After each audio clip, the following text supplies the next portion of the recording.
নাহমাদুহু ওয়া নুসাল্লি আলা রাসূলিহিল কারীম, আম্মা বা'দ। অনেক সময় আমাদের মনটা কেমন অস্থির হয়ে ওঠে, কোথাও শান্তি খুঁজে পাই না। কষ্টগুলো এসে আমাদের বুকে হাহাকার করে, অন্তরের জগৎটাকে খুব ফাঁকা ফাঁকা লাগে, নিজেদের খুব একা একা মনে হয়। এ ধরনের অনুভূতি আমাদের প্রায়ই হয়, তাই না ভাই? এমন অনুভূতি হলে আমরা সাধারণত কি করি? অনেক অবুঝ ভাই তখন বন্ধুদের খুঁজে বেড়ান আড্ডা দেওয়ার জন্য।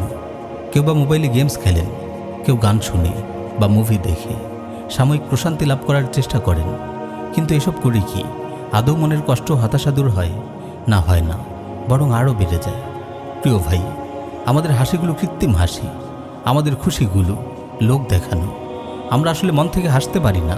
ফেসবুকে হাসিমাখা ছবি পোস্ট করার জন্য আমরা জোর করে হাসি। ঘুরতে গিয়ে কিংবা খেতে গিয়ে প্রচুর ছবি তুলে ফেসবুকে আপলোড করে আমরা মানুষকে বোঝাতে চাই, দেখো আমরা কতটা সুখী। কিন্তু বাস্তবতা কি আসলে তাই? বন্ধুদের সঙ্গে আড্ডায় হইহুল্লোড় করলেও যখনই আমরা একটু একা হই, যখনই রাতে ঘুমাতে যাই, হতাশা ও পেরেশানি আমাদের চারদিক থেকে ঘিরে ধরে। কিন্তু কেন আমরা হৃদয়ের প্রশান্তি থেকে বঞ্চিত? কেন আমাদের জীবনটাকে এত এলোমেলো মনে হয়? প্রিয় ভাই, আমার কথাগুলো মন দিয়ে শুনুন। আপনার অন্তর অস্থির হয়ে আছে, কারণ আপনার অন্তর ক্ষুধার্ত। আমাদের শরীর যেমন ক্ষুধার্ত হয়, তেমনি ভাবে আমাদের অন্তরও ক্ষুধার্ত হয়। পেটে খিদে পেলে আপনি পেট পুরে ইচ্ছে মতো খান, খিদের জ্বালা মেটান। কিন্তু অন্তরেরও যে খিদে পায়, আপনি কি কখনো অন্তরের খিদে নিয়ে ভেবেছেন? অন্তরকে তার খোরাক দিয়েছেন? আল্লাহ রাব্বুল আলামিন মানুষের অন্তরকে এমনভাবে বানিয়েছেন যেন তা পেটের মতো ক্ষুধায় কাতর হয়। ক্ষুধায় কাতর এই অন্তর যখন খাবার পায় না, তখন সেটি অস্থির হয়ে ওঠে। তখন আপনি আর অন্তরে শান্তি পান না। এখন প্রশ্ন হলো, পেটে খিদে পেলে আপনি কিছু না কিছু খেয়ে খিদের জ্বালা মেটান, কিন্তু অন্তরের খোরাক কি? অন্তরের খিদে আপনি কিভাবে মেটাবেন? আমার ভাই, অন্তরের খাদ্য হলো ঈমান ও নেক আমল। আল্লাহ রাব্বুল আলামিন মানুষের অন্তরকে এমনভাবে সৃষ্টি করেছেন, যতক্ষণ এটি ঈমান ও নেক আমল পাবে না, এটি কখনো শান্ত হবে না। তাই তো অনেক অমুসলিম অন্তরের ক্ষুধায় অস্থির হয়ে ঘুরতে থাকেন। অবশেষে অনেক সাধনা করে, অনেক ত্যাগ স্বীকার করে ঈমানের সন্ধান পান, তারপর শান্ত হন। আমরা তো আল্লাহর রহমতে মুমিন, তাহলে আমরা কেন অস্থিরতায় ভুগি? আমরা কেন শান্তি থেকে মাহরুম হই?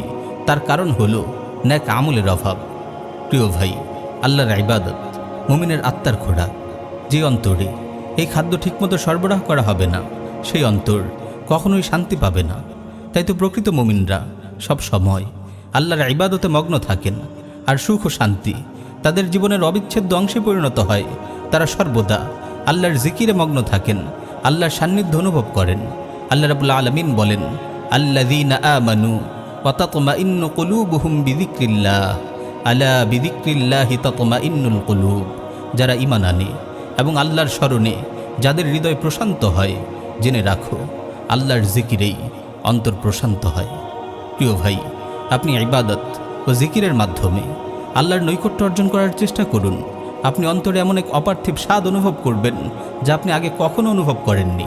আপনি জীবন ও জগৎ সম্পর্কে এমন আশ্চর্য প্রশান্তি ও নির্লিপ্ততা লাভ করবেন যা আগে কখনো ভাবতেও পারেননি। দুনিয়ার কোনো পেরেশানি কিংবা দুশ্চিন্তা কখনোই আপনাকে আর বেশি অস্থির করে তুলতে পারবে না, কারণ আল্লাহর সান্নিধ্যের সুখ আপনাকে দুনিয়ার সব দুঃখ ভুলিয়ে দেবে। সালাফের জীবন থেকে আপনাকে একটি দৃষ্টান্ত শোনাই। একদিন মালিক বিন মেগল রাহিমাহুল্লাহ একাকী ঘরে বসেছিলেন। কেউ তাকে প্রশ্ন করল, আপনি কি একাকিত্ব বোধ করছেন না? তিনি বললেন, আল্লাহর সাথে থাকলে কেউ কি একাকিত্ব বোধ করে? প্রিয় ভাই, কত বড় সৌভাগ্যবান আমরা এমন এক রবের গোলাম যার দরবারে যেতে আমাদের অনুমতির প্রয়োজন হয় না। সব সময় তার দরজা খোলা, যখন ইচ্ছা তার সঙ্গে কথা বলা যায়। মাঝখানে কোনো মধ্যস্থতাকারীর দরকার পড়ে না, কোনো দোভাষীর প্রয়োজন হয় না। যখন ইচ্ছা তার জিকির করে অন্তরে প্রশান্তি লাভ করা যায়।